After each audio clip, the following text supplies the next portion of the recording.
And then we move to the Chief Executive's report. Are there any questions for the Chief Executive on this report? Phil.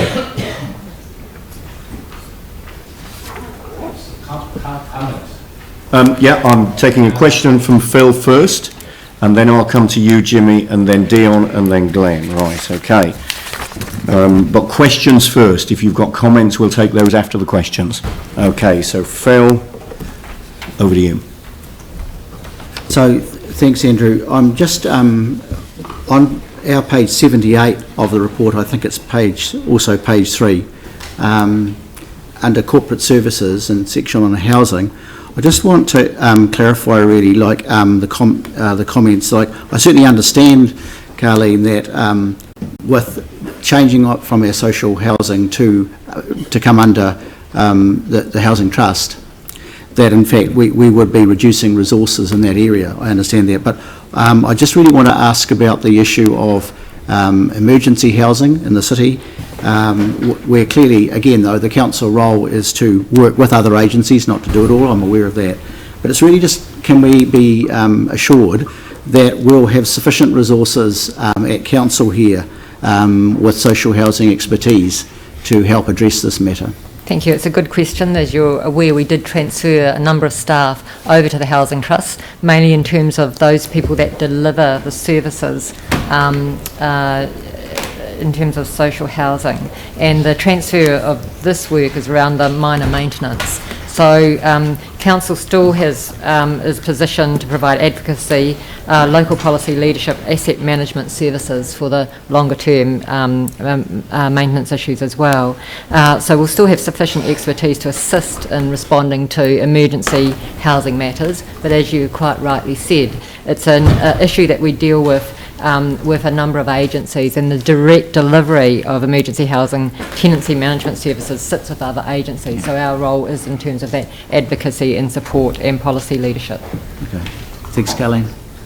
Thank you. Now, Jimmy, was yours a question or was it a comment? Okay, so I'll come to that at the end because we'll take questions first. Okay, so Glenn. Thank you. Just page 18 in relation to the red bins, rather the bins. Carleen, it says 28% have been tagged of those 2,000 removed from circulation. I just wondered why and what will happen to those bins.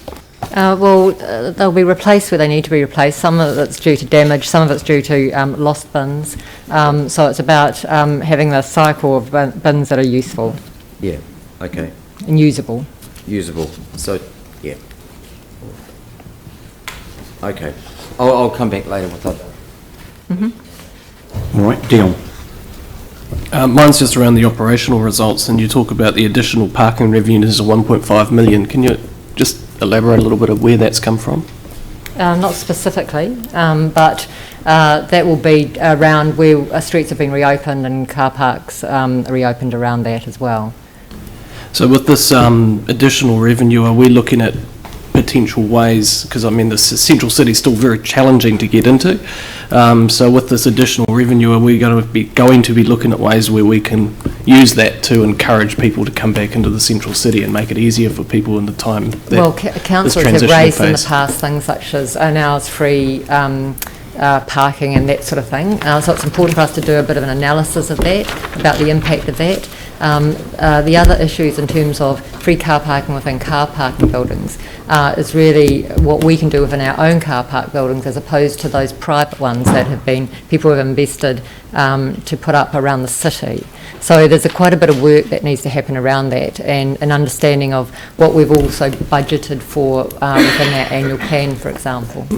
I would personally like to see that money reinvested into the central city for the period time anyway, just to because it is a challenging space at the moment. Is this a continuation of the question? Yes, there's another question I've got there is around the personnel costs. I mean, we're still tracking quite $2.7 million at the moment year to date.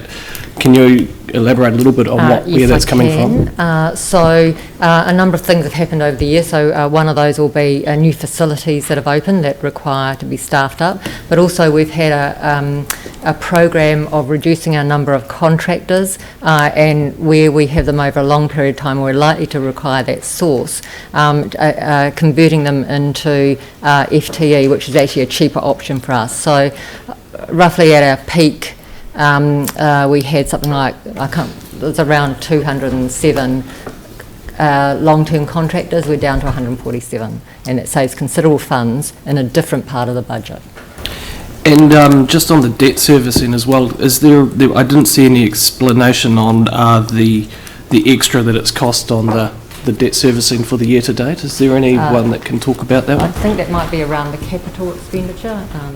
Our CFO's just walked in the door, but one of the issues you'll also see is that whilst capital delivery might be behind, capital expenditure is ahead, and that's because of the way we budget for capital. So it's been the tradition to budget for a slightly lower level than our targets, and we're actually ahead of our targets.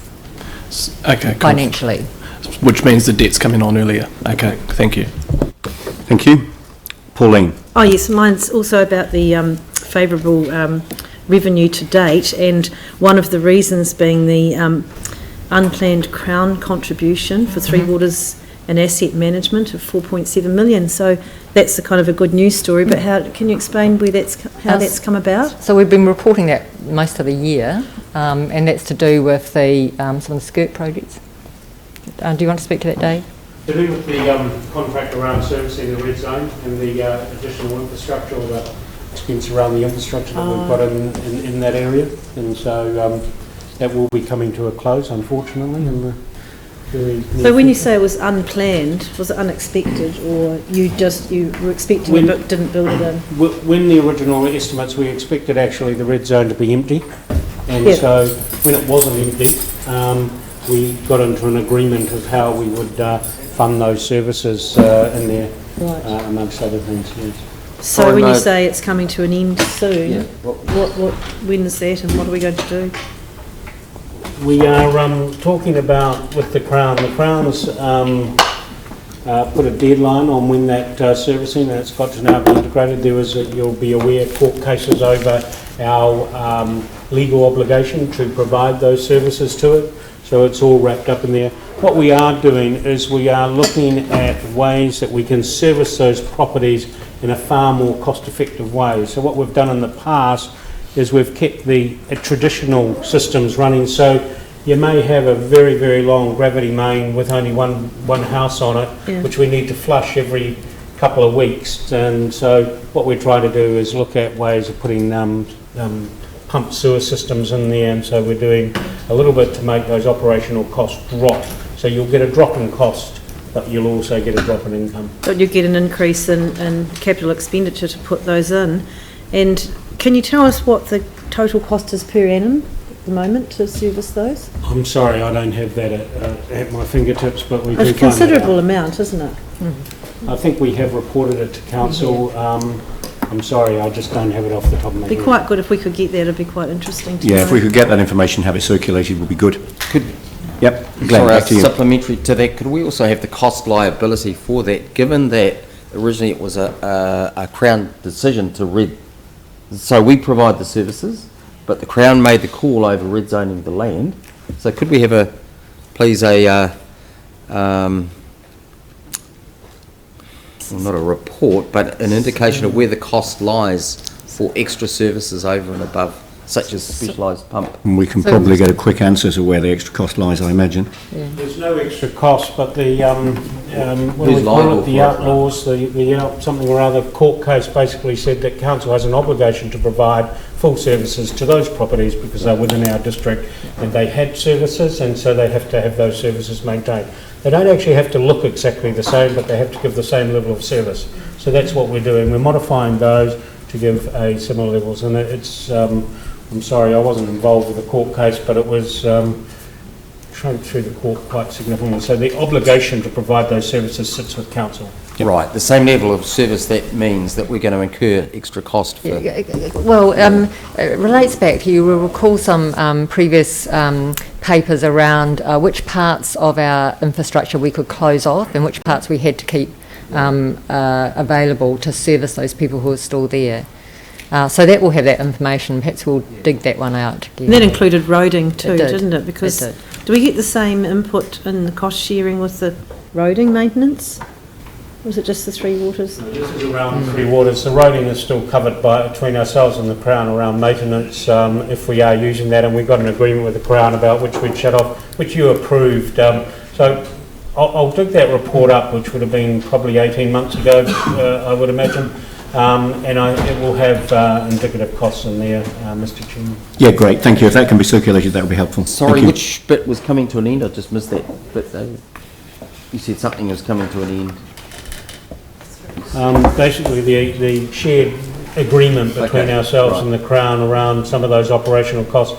And we are looking at, like I say, putting in some capital investment that will give us a return, make it a heck of a lot cheaper to do it, and principally around sewage schemes, which is the most expensive part of it. And do you have a figure on the amount of capital investment we're going to require? Again, I think we've reported that. I'm sorry, I don't have that off the top of my head, but we have reported that back to you. So I can dig that report up again as well, Mr. Chairman. That would be helpful. Thank you.